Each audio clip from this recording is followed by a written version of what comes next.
Hi, welcome to my lab. We will see today this VOR indicator. So this is the nav 11 from Narco. On the front we have the VOR needle, we have the OBS knob, the omni-bearing selector. So this permits to set the radial of the VOR station, which is indicated here. And then it is possible to select the frequency of the VOR station using these two knobs with a step of 50 kHz, and here is a step of 1 MHz. There are different kinds of VOR indicator. Some have only the galvanometer and the OBS selector. I have described one of these kind of VOR indicator in one of my previous videos. Some others are called VOR converter. In this case, they have also inside the converter, in order to convert the composite signal. The input of this kind of instrument is a composite signal. And some others, like this one, has also the tuner. So in this case, the input of this kind of instrument is the antenna itself. So it is the case for this one. On the rear, we have hopefully the connector with some wires, and we can see that we have a coaxial cable here for the antenna. So first, we will do a teardown of this instrument, and in a second time, we will try to make it work. For that purpose, I will use the Rohde & Schwarz VOR generator, and I will connect the composite signal of this VOR generator to a synthesizer. I will connect the composite signal of the VOR generator to the AM modulation input of the synthesizer, and the output of the synthesizer will be connected to the antenna input. So as you can see, this thing is only a VOR, so we don't have the ILS function. So first, let's see what is inside.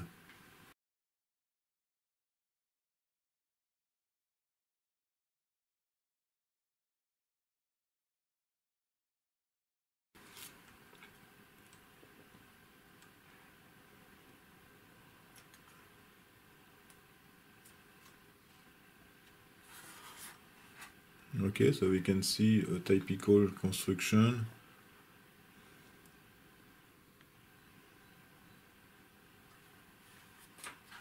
So the construction doesn't use particular avionics parts. This is more a standard consumer product, except maybe some capacitors. Otherwise we can see, I don't know what it is called in English, but the kind of flag capacitors. I have several ones here. This one has seen better days. You can see some cracks. I suppose it is only the paint. And there are also several silver-red mica capacitors. And we can notice also these transistors with vintage package. I cannot read the reference. This one, for example, it is 2N6009. We have here, we can see a CA3026. Have another one here, and we can see some straps here and some modifications of resistors. We have two in parallel, and we have also this strange arrangement here, and there are also several trimmers. And here there is a tuner, the high frequency section, at least a part of the high frequency stuff. And it seems that we can flip this board, because if we remove this screw, normally this board can rotate around this axis here.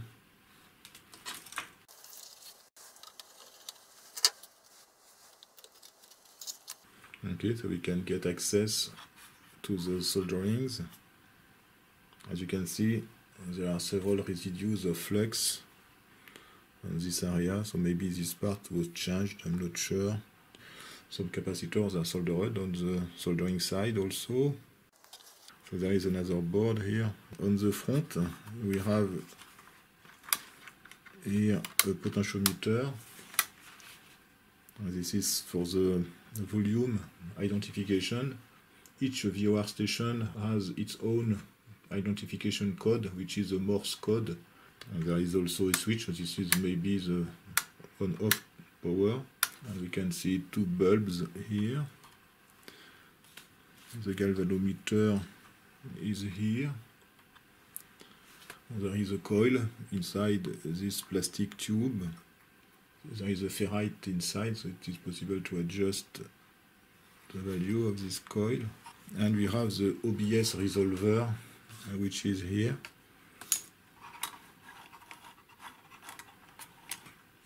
So I will remove also this screw. Normally this board can also rotate around the same axis. As you can see, we have also several flag capacitors, which have seen also better days.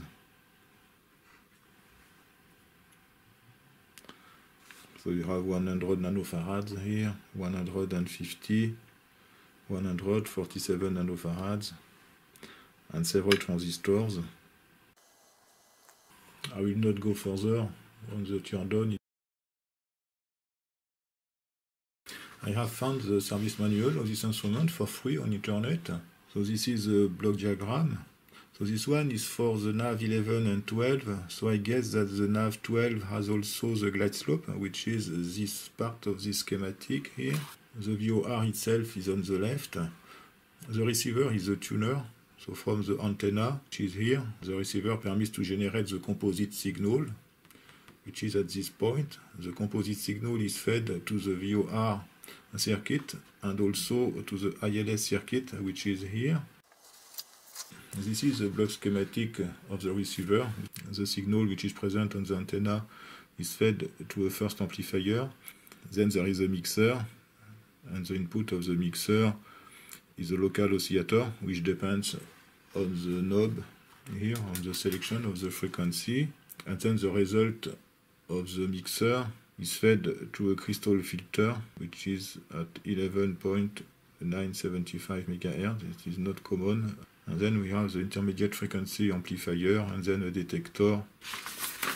So I have printed also the pinout of the connector. So this is the internal interconnections on the instrument. So we have the pinout of the rear connector. So we can see the antenna is here between pins 8 and 9. So we can see that effectively the antenna input, which is this coaxial cable, actually is connected between pin 8 and 9 effectively. So the power supply input is pin 1 here. So I'm looking for the common point, which should be these 2 points here, 10 and 11. There are some terminals also for the lighting. There is the audio output. First, we can apply a voltage from pin 1 here to pin 10 or 11. So you can see that these 2 pins are connected together actually, 11 and 12 actually. Okay, so we can see effectively that there is a jumper between 11 and 12, and this seems to be a jumper for 14 volts. Okay, so it is possible to supply this instrument with a 14 volts or 28 volts power supply. So depending on the jumper here, we can supply 14 volts when the jumper is connected. Otherwise, it should be 28 volts. This instrument was configured for 14 volts. So you can see that pin 10 is not used. So the power supply is between this wire and this one. Okay, so I have connected the antenna input of the VOR to the synthesizer, which is here. This is the HAMEG 8135. The carrier frequency is set to 111 MHz, AM modulation, and using an external modulation. So the AM modulation input is connected to the composite VOR signal of the VOR generator. At this point here, I have also set the frequency of this VOR indicator to 111 MHz. So we can see that we have flag 2. So we can see that if I change the frequency, for example, at 110 the flag off appears, and also, for example, 112. So it seems that the tuner works. And also, if I remove the composite signal, the flag off appears also.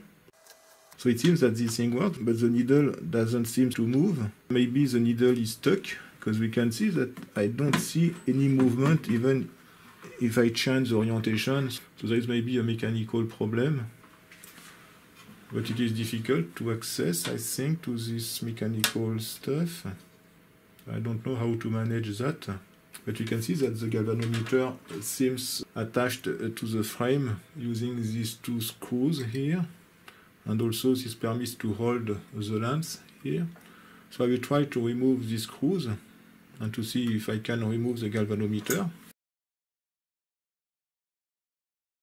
Okay, I have removed the galvanometer, and effectively the needle seems stuck, as you can see. Okay, actually it seems that the problem comes from this black plate here. Okay, so this seems better. Okay, so I'm going to turn on the power supply. Okay.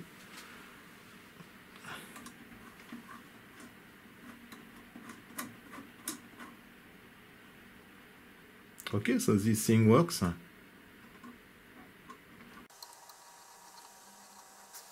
Okay, so I will change the angle on this instrument. Okay.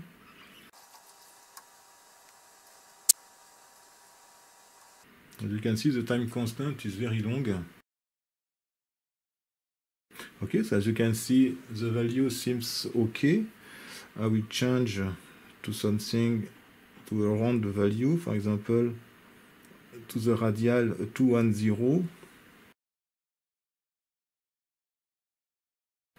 Okay, it is not exactly the correct value, because for a radial of 222 here, this indicates actually 210.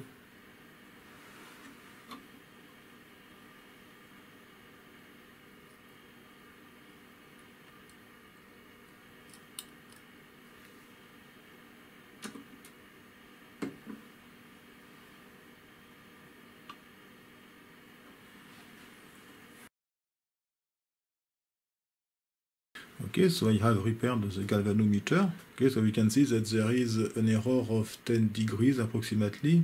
We can check the sensitivity. Currently the level at the output of the synthesizer here, I think I set the level to minus 60 dBm. So I will decrease this value, minus 70, minus 80, so we can see a change. So this seems to be the limit, minus 80 dBm, minus 90, it works also.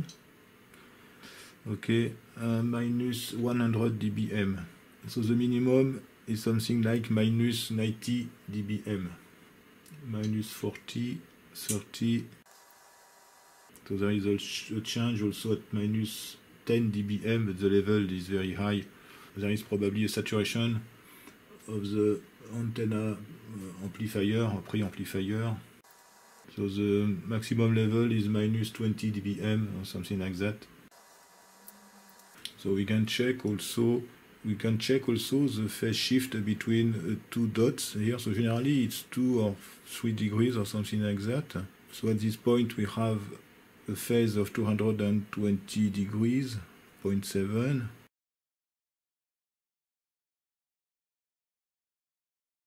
For 2 dots, the phase is 217. So we have effectively a phase shift of 6.2 degrees for 2 dots. The variation of phase between 2 dots is approximately 3 degrees. It is possible to test the ident mode also. I have connected a loudspeaker from this terminal, or this was terminal phones out, number 3 here, to the ground. What we can do is to connect the modulation input of the synthesizer to a function generator. I will connect the input here to the output of this generator, and as you can hear, we have the tone, and we can adjust the volume.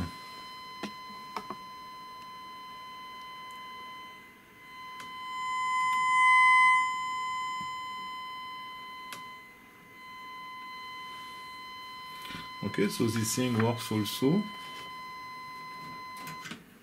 So you can see also that we have a change from and to depending on the phase. So if I change the phase by 180 degrees, this will change from to from, or from to.